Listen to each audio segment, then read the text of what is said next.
Welcome to the Change Energizer Hot Seat podcast. This is a place where leaders are dropped into the hot seat to open up about high stake wins and reveal their trust X factor behind their triumphs. I'm your host, Scott Carley, the Trust Energizer.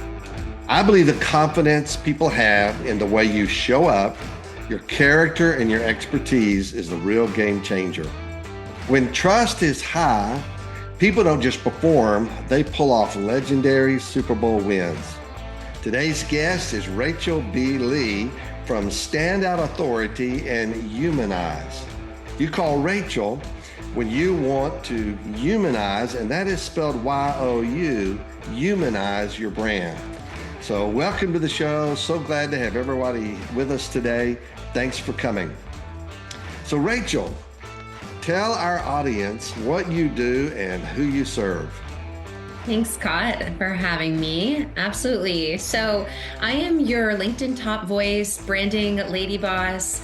I was at Microsoft and Gartner, came here to Austin to get my MBA at the University of Texas, McCombs School of Business, Hook'em. Grew up in Southern California.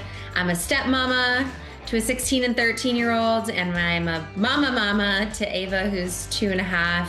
So with all these experiences, one thing I know is true, that people matter, real human connections matter, and that we need to build trust and credibility through our individual voices. And that is what I focus on today as I've joined Standout Authority with my husband 5 years ago at this point. And now founding Humanize. Our entire mission is around humanizing how businesses go to market using the voices of the people, because that's the most powerful marketing you could possibly do, especially in a world that's flooded by AI and overconsumption and content. Yeah, I love that. And our audience, you love that too. I mean, human connection is really valuable. As a matter of fact, I just I interviewed a new bank that I'm doing business with, and when I did, I told them I don't want an 800 number. I want to be able to call you and talk to you, and I want you to remember who I am and what my circumstances are. And so I love this. I love that it is humanized, that it is about human interaction and human connection. I love that. Yeah. So, Rachel, here's what we both know. Every one of your clients, prospects, and decision makers are silently asking a series of trust-based questions before they ever sign the deal. They may not say it out loud, but they're scanning for signals, looking for proof that you're someone they can rely on, collaborate with, and work alongside. That's exactly why I created the Trust Credit Score, a framework built around the 5 key signals of trust: your vibe and body language, what kind of energy you bring in, your signature superpowers, your motives and values, and your expertise and track record. So today, I'm putting you in the hot seat to answer some of the questions your clients are already asking, whether they realize it or not, about your professional services. So this is a real deal. It's unscripted, and we're going to have a lot of fun today. You may sweat a few bullets occasionally, but let's dive in and start off with the questions. Are you ready? Yeah, let's do it. All right, good. So I have a few questions that just come to my mind, and I'm thinking, okay, so if I want to talk to the boss lady and I want a brand that is humanized, what are some things I'm asking? And probably the first thing that I'm asking is, how do you balance bold brand moves with protecting the company's reputation and values? I mean, are you pushing creativity with intention or just chasing something without a filter? Yeah, we can't be doing any chasing in today's market, right? Maybe in the old days we could do that, but in today's market, we have to be incredibly intentional. We are in a trust recession. Over 70% of business leaders, and beyond just business leaders, people in general, do not trust the government and those leading businesses, right? And so what that means is that brands have started to become, in many ways, a little bit more conservative in what they say or how they say it.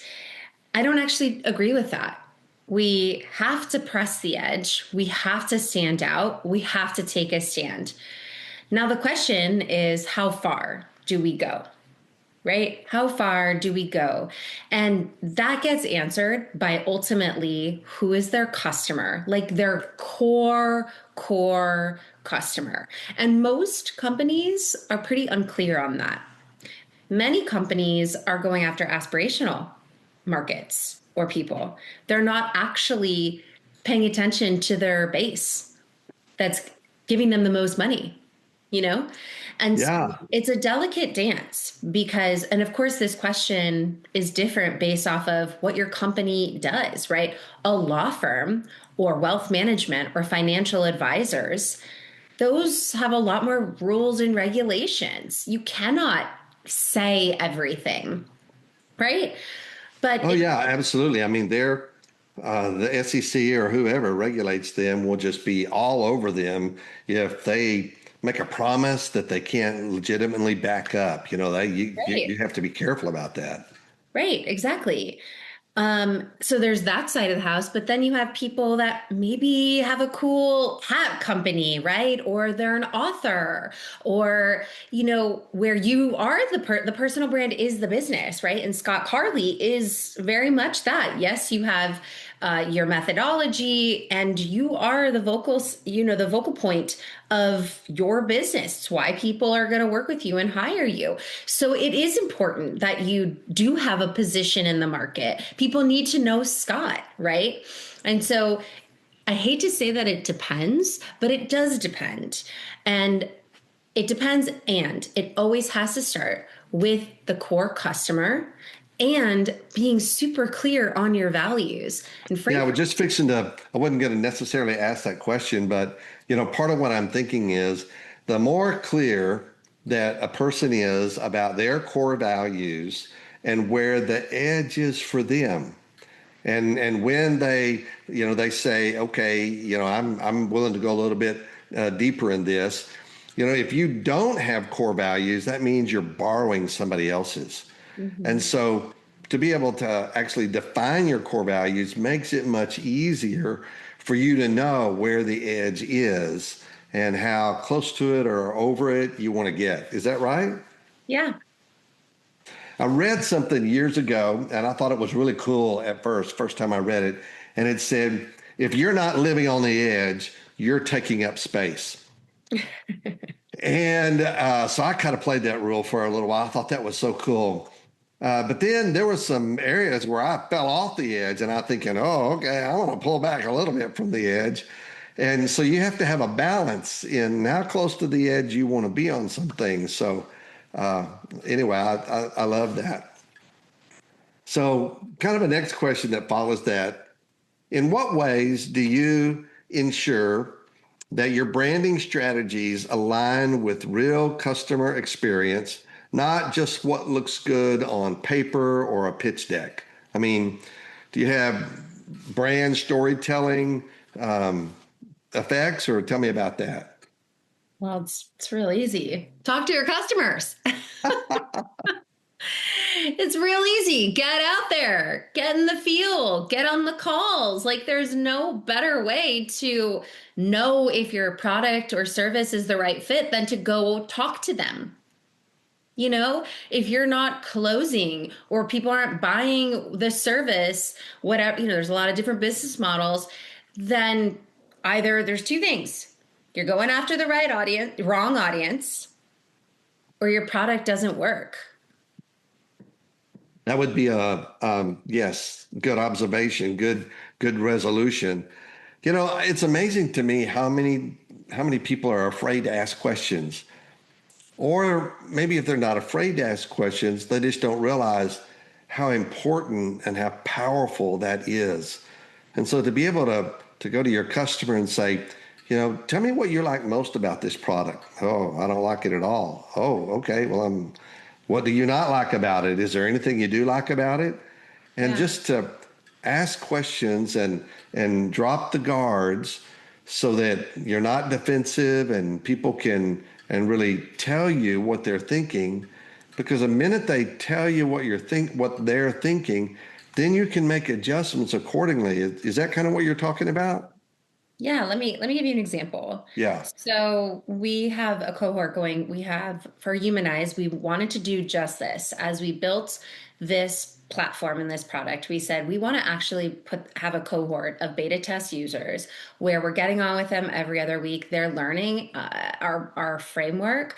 And when Humanize is ready, the MVP, which is going to be next week, we're going to show them and have them on. And they know that this is part of the process, right? They know that they're building with us. And that honestly, that's why they wanted to be a part of the journey, because they were like, what are Josh and Rachel doing? I'm curious. I want to be a part of this.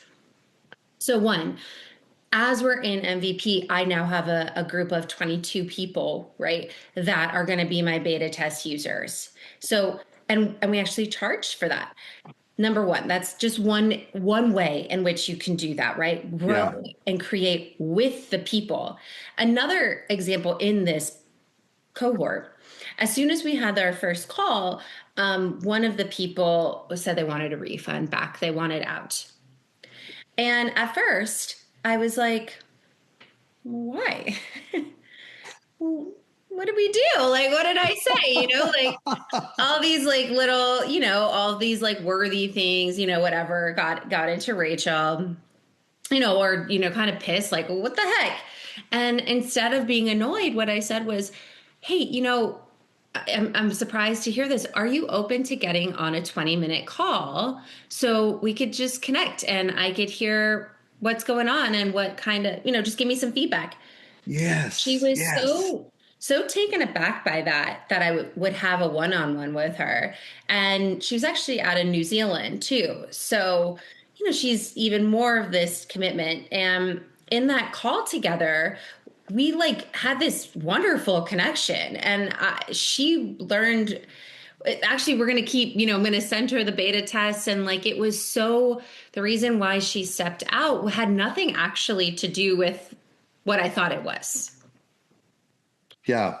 But if you Communication is if you don't take the time, especially your angry or mad customers, you really have no idea. And so you're just building in a vacuum, which is unfortunately what most companies are doing. Yeah, I think that is really fantastic. I think that is a great story. One of the things in my book, Can I Trust You? We talk about courageous conversations. And when there is a fracture in trust and boy, something's not up and the worst thing you can do is not talk about it. But to have a courageous conversation and say, hey, I can tell that things are off. And let's talk about that. Tell me what's off, and then being able to just shut up and listen to what they have to say and make them feel comfortable about being able to talk. You probably have heard this too, Rachel. There are a lot of people, their complaint has a lot to do with they just want to be heard. And once they're heard and they can get it out, sometimes even they, figure out, well, maybe it's not that big a deal. But it also, when they're heard and they have the sense that you're listening, then a conversation, a dialogue, not a monologue, a dialogue can happen. And that builds trust faster than anything else, a dialogue. Would you agree? Of course. I mean, this goes back to the entire premise, I think, of both of our work, right? Is we're humans, and that conversation and being heard builds trust. And if we don't have that, then we're picking up other signals, a lot of other signals. Some of those are Yeah. good, but some of them might not be so good. And so we have to work through that. And even more so with when it comes to a customer, it's a totally different game than your husband or wife or the Yeah. softball coach or, that's a whole other thing when we're talking friends and family versus, networking kind of a thing, as you know. Yeah, yeah, for sure. Well, that kind of leads to another question. So let's dig down just a little bit deeper. Can you describe how you uncover the true emotional triggers of your audience and use that insight to build trust and loyalty? I mean, this is going deeper than demographics. Tell us more about what you just said. Yeah, I think that it's an interesting question on the emotional triggers, right? There's what I love about marketing is actually how much there is in psychology, right? Yeah, There's That's always been something that's really fascinated me. The best marketers, branding people in the world are incredible communicators, and they understand people in very fascinating ways. Um, I think for me and my personal experience, so I'll just speak as a personal brand, right? And putting forth my voice in particular over the last 5 years. And as I speak on podcasts and get my voice out there more and more and became a LinkedIn top voice, so much so, and continued to have that badging, I build emotional resonance and understand people with my own vulnerability. right. Exactly. And so when we are vulnerable and speak from our own experiences and do that in a way that's through storytelling, then we start to pick up on also what's resonating with our audience or not resonating, right? If, Yeah, if you're not getting any, if you look at signals, right? If we're doing social listening and we're picking up on signals and you're not getting traffic to your website, you're not getting customers, you're not getting engagement on your content, if all that's happening, then the signal is showing that your visibility isn't meaningful out there in some way. It's not saying that you're bad or you don't have the expertise or anything. It just means there is a disconnect between what you're putting out there and what the world is seeing and who you truly are. And so I yeah, find that vulnerability and storytelling, like very like specific stories, because people remember stories. Like even I got this hit of inspiration today, Scott, when I was on the way to that networking thing I was telling you, and I was thinking about my shoes. And I decided to wear my cool Nike sneakers. I was like, not sure on the vibe for this event. But at night, sneakers are cool now. And I was like, you know what? It's raining outside. I don't really want to wear these other shoes. Like, I'm going to wear my cool yeah. Nikes. And I thought about how many women we wear these like pointy shoes, and we wear these shoes that are so uncomfortable. But we do because we should do that. That's how we're supposed to look. That's what we think people want out of us.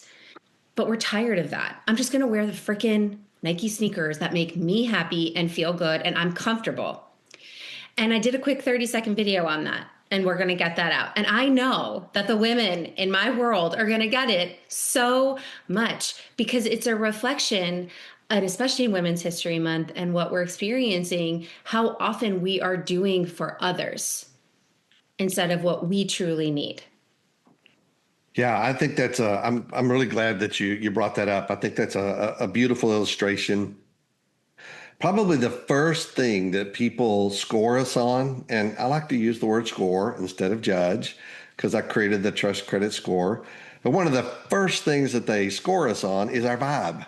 And our vibe includes body language, but our spirit, our vulnerability, how we come into a room, what kind of vibe we bring with us when we come into the room. Do we You've met people who, when they come in, they bring energy and they lighten up the room, and everybody just says, "Oh man, Rachel B. Lee is here. We can get started." And then there are other people that come in and they just bring the whole room down, or they bring a vibe that's not cool. Well, that's the same way with our products and the services and the things that we do. Those things have a vibe. They send out a signal, and people are attracted to that, or they're pushed away by that. And for you to be able to humanize some of Mhm. those characteristics and things so that people are attracted to that, have an emotional connection, I think that's brilliant. And it is definitely satisfying a huge need that people have. Would you agree? Of course. Yes. Yeah, that's cool. I love that. So I have another question. How do you lead creative teams and external agencies when there are high pressure deadlines and a lot of options in the room? I mean, when you got a lot of things going on, how do you lead with clarity and confidence and collaborate with people when the pressure is on? Yeah, I mean, I think the word that you said was lead, right? And so in high pressure situations, we need a leader. And what does that mean? What does a great leader do? Well, one, they create clarity. And high pressure situations happen because there's usually not a lot of planning. The structure is not in place. Or maybe there was a quick change from an executive or whatever the case is from a client, and you're like, this is a completely new direction.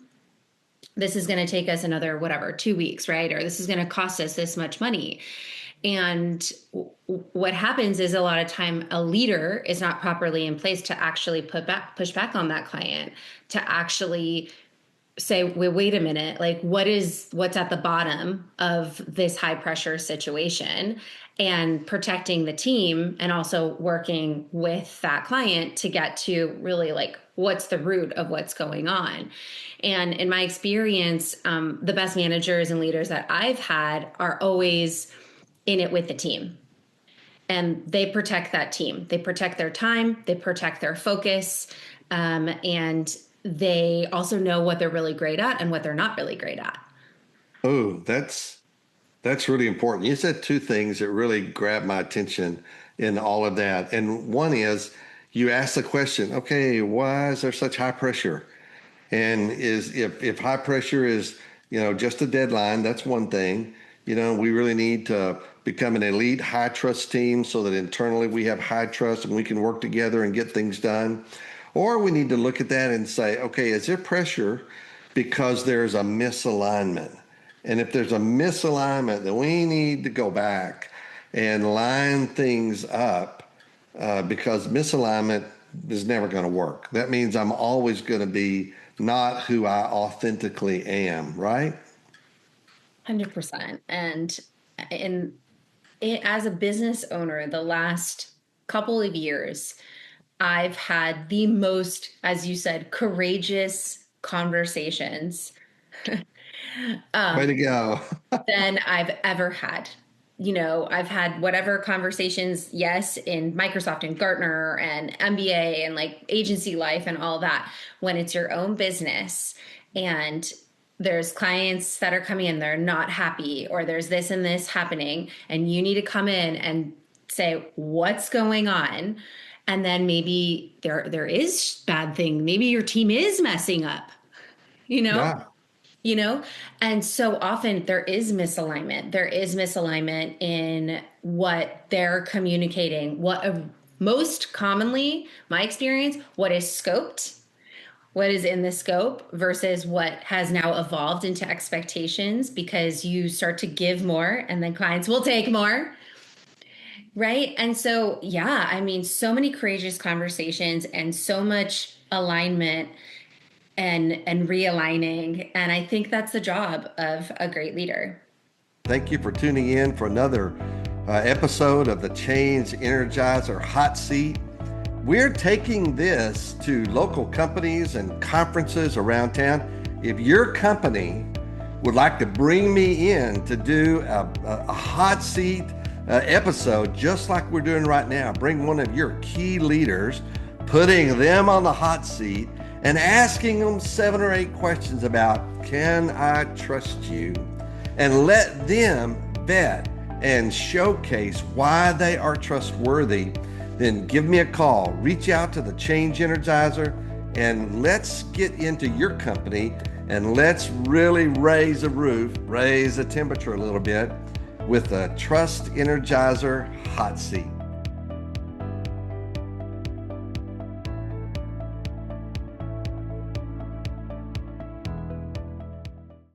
I have to continually be thinking about who's sitting in my audience. And I'm going to do a presentation in a few weeks. And the event planner that is bringing me in said, "Okay, just FYI, Scott, almost everybody's here retired, and they're not a bunch of people that are." Big, hard pushing entrepreneurs and what have you. So the presentation that you're doing needs to keep that in mind. And then in another situation, they say just the opposite. Scott, I'm fixing to put you in front of a bunch of hungry people that are, in their early 30s, and they are looking for answers and guidance and a new set of core values. And so, being conscious of who we're talking to and, who is absorbing our information and what they would be turned on to or turned off of. Uh, One of the things that I've tried to do is I'm trying to put more and more of this podcast and my book that I just wrote and other things in more of a millennial voice and get away from a baby boomer voice because they pick it up in an instant. And it can make all the difference in the world. Are you finding that to be true? Well, I think I have a little bit of flag on that. I think we need to know who our audience is, yes, but we also need to know who we are. So, yes, I am a millennial, but I'm not going to start like yes, I have a bunch of students and Gen Zers that follow me because of like all the contributions that I do to UT and whatnot, but like, and I have a 13 and 16-year-old, and like some of the stuff they say, Scott, I'm like, what the hell are you saying? What does that mean? Last night they just said something. I can't even remember. I'm like, what? Like, I'm not going to start talking like that. I don't want to. No, that's not me. And so I think, yes, you need to be very clear on who's hiring you and who your audience is. So honestly, if the event planner is hiring me, what are they then I'm going to speak to who that is. And I also don't love to get like super caught up in just the generational piece, right, Scott? Because people are full picture and, we can't stereotype fully. And what matters more than anything is that I feel like I'm being my authentic self, that I'm communicating in a way that we're here talking. You read my post online, you feel like that. You read my newsletter, you see my video, like you're like, oh, this is Rachel. Like this is the real deal because we're in that trust recession. And trust is the most important piece. And so I don't want my content and how I talk to sound different than how I really am. Yeah, I don't disagree with that. I mean, we have to be who we are authentically. Yeah. But innovation is the number one personality characteristic of my personality. And so innovation never stops. You're always reinventing yourself. Doesn't mean that you have quit being the person that you were, but staying in a place of innovation uh, keeps you up with the times and what's going on. So you're right. You can't be somebody you're not. Uh, so I love that, and that's part of, I'm sure, the discussion you go through with your clients about their brand and about being humanized and saying, okay, this is who you are. So let's put who you are out there and let's make it look authentic. As a matter of fact, my next question would be, do you have a case study where a client or individual team or whatever trusted your vision even when it felt risky and it paid off? I mean, they were a little nervous, like saying, are you sure? But they trusted what you believed in and what you were doing, and it paid off. Do you have a case study like that? I, I mean, everything I've ever done, really, even at Microsoft and Gartner, I always have been trying new things and pressing the edge and telling my boss, like, hey, we need to try this out. I think that to stay the most relevant into what we do today, the kinds of folks, I don't want to give specific names, but just we had, for instance, a patent attorney, right?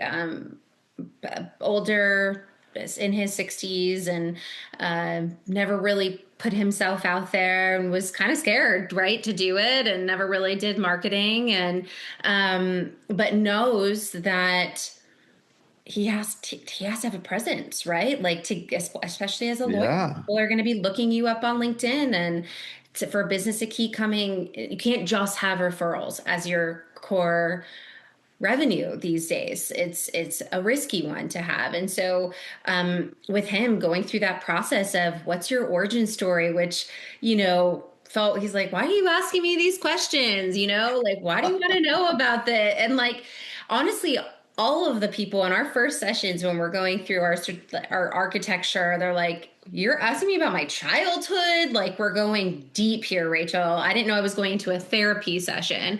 And I said, it's like, yeah, because we need to fully understand you. And the result of that is that one, we create content that feels completely aligned to what their subject matter expertise, but also has stories. It has real them inside of it. I've had clients that are like, I don't want to share a selfie or a family photo. And I'm like, well, I understand that it's uncomfortable for you, but we have like it's okay. Like, what kind of photo are you comfortable sharing that is not a great, you know what I mean? That is something of the family.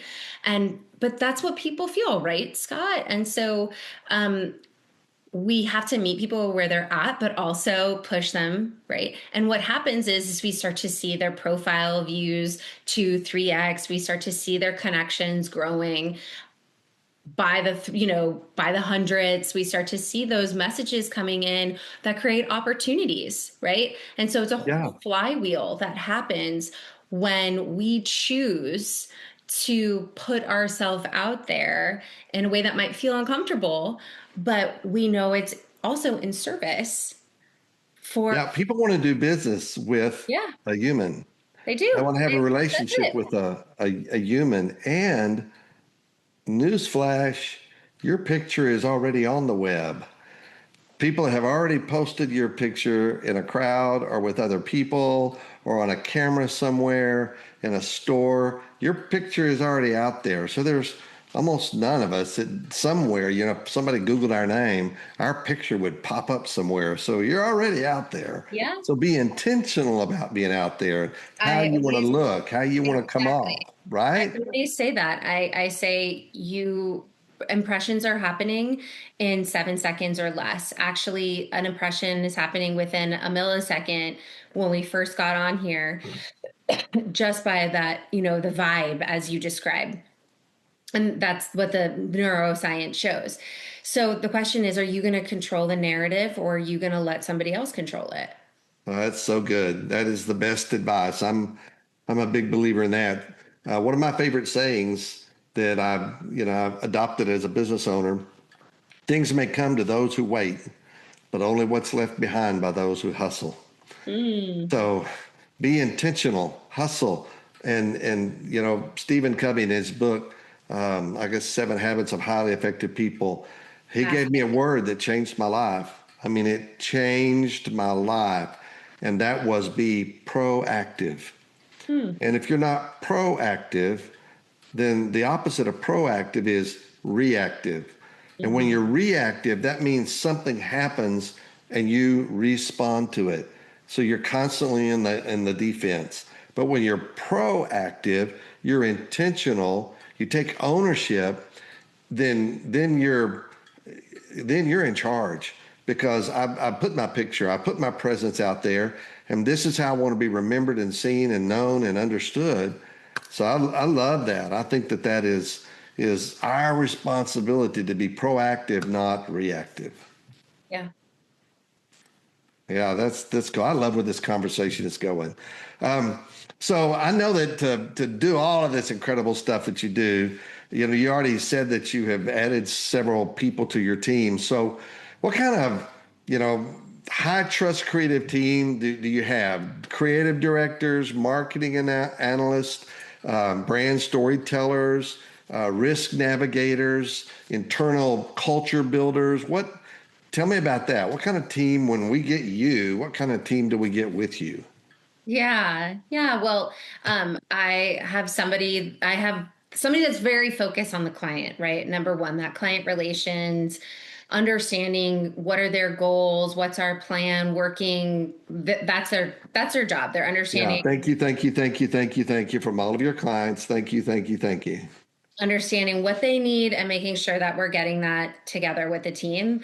Have a project manager side, because let's be honest, if we're not organized, it's chaos.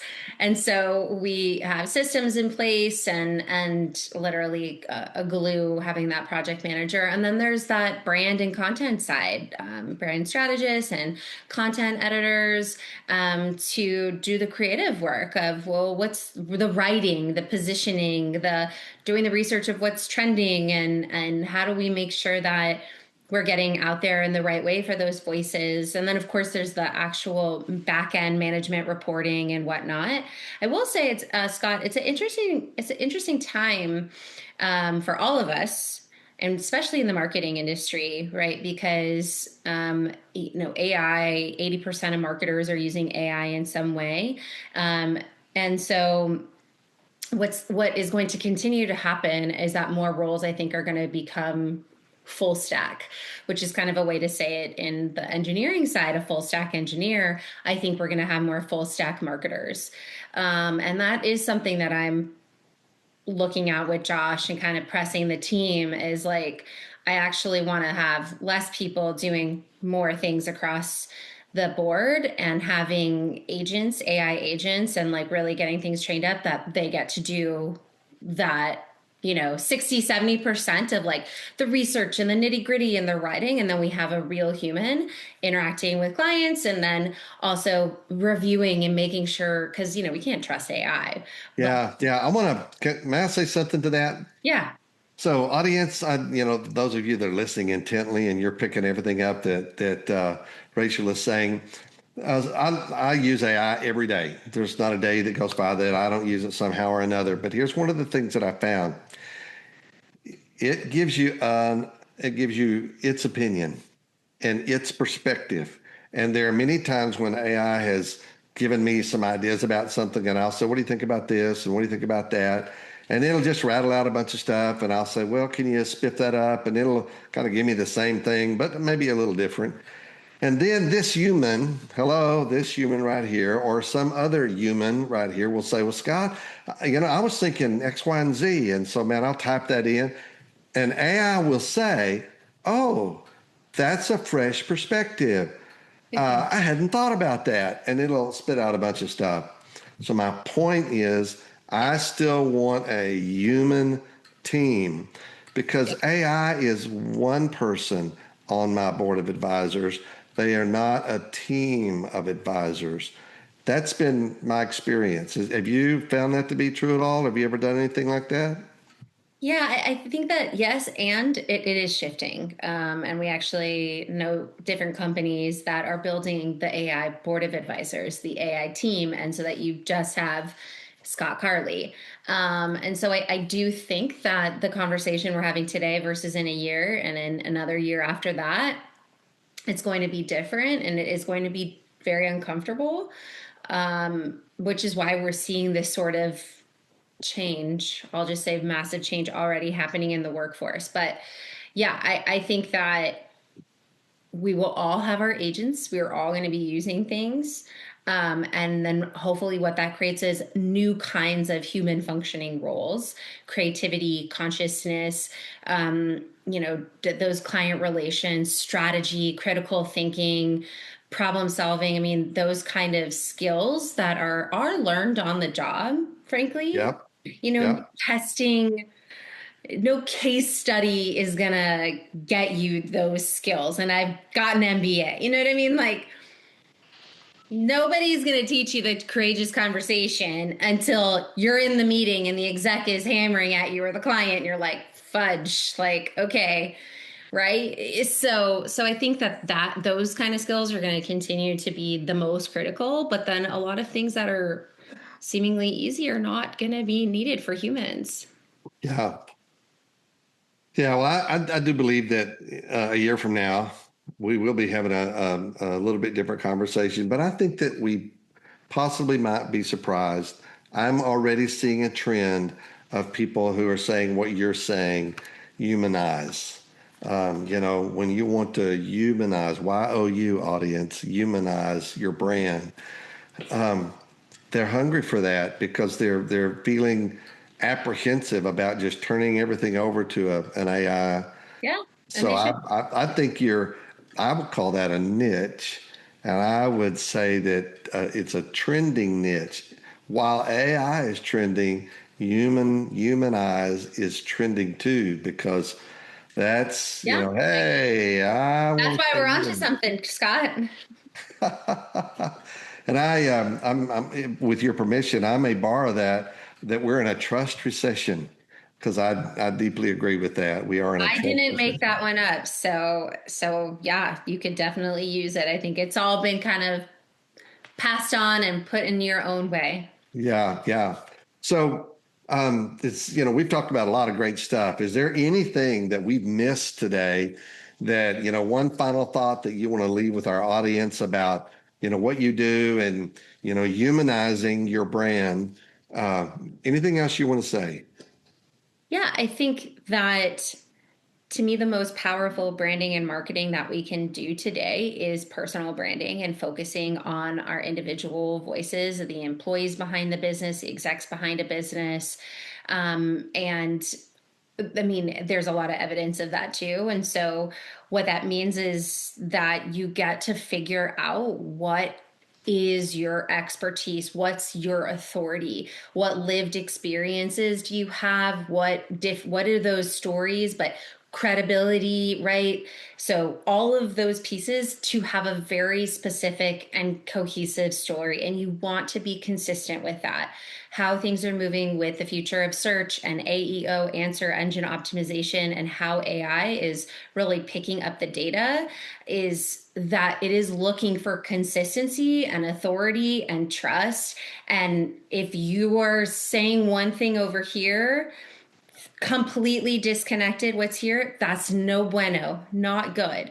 And so I think maybe people I think have said in the past, well, like be omnipresent and you could talk about this here and that there. And I would just with thinking and strategy, what am I really good at? What are those reps that I've put in? Where am I going? And really make that story very cohesive and connected, and choose where you want to show up and be there. For me, that's been LinkedIn consistently, and that has reaped rewards. It's not an overnight success. Days of overnight successes, people getting thousands and thousands of followers and this and this and this. You might see that on TikTok, maybe, but on a place like YouTube and LinkedIn, Substack, really important platforms, it's a slow burn and you gotta stick with it. And so stick with it, get specific, and also be human. Yeah, yeah, I love that. Thank you very, very much. The trust factor in all of that. Your trust is built not by your words, but by your behavior. Yeah. And I love what Stephen Covey said. You can't talk yourself out of a problem that you have behaved yourself into. But Mm. you can behave yourself back into trust and often faster than you think. And if you're behaving one way in one place and behaving another way in another place, it will catch up with you. And so what you just said, to be consistent and behave and have a brand that you hang with and that it reflects who you are and what you're all about. I mean, you have your brand. I love that. Humanizing, folks. You need to go to her website and see that. YOU, humanizing. The change energizer has been big for me. Those things define us, distinguish us from other people. So thank you very, very much for being our guest today. How do people get in touch with you? How do they find you? Thank you, Scott. Well, of course, connect with me on LinkedIn, Rachel B. Lee. Also on Rachel B. Lee. Get Rachel that? B. Rachel Lee. B. Lee. Yeah, yeah. Rachel B. Lee on on Instagram as well is probably my one other active platform. And then go to standoutauthority.com. You can contact us there, see if anything's of interest. Humanize is about to launch. It will be humanize.ai. It's not like fully done yet, but hopefully by the time this is out, would absolutely be excited to have people check it out.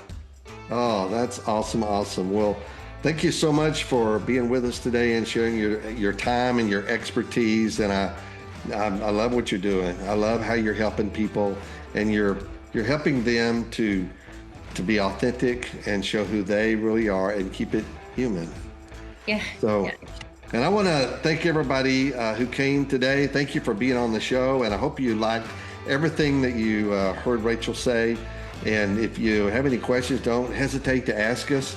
But some of you, as you were listening to Rachel on the hot seat, answering these questions, you may be saying, wow, I'd like to bring that to our company.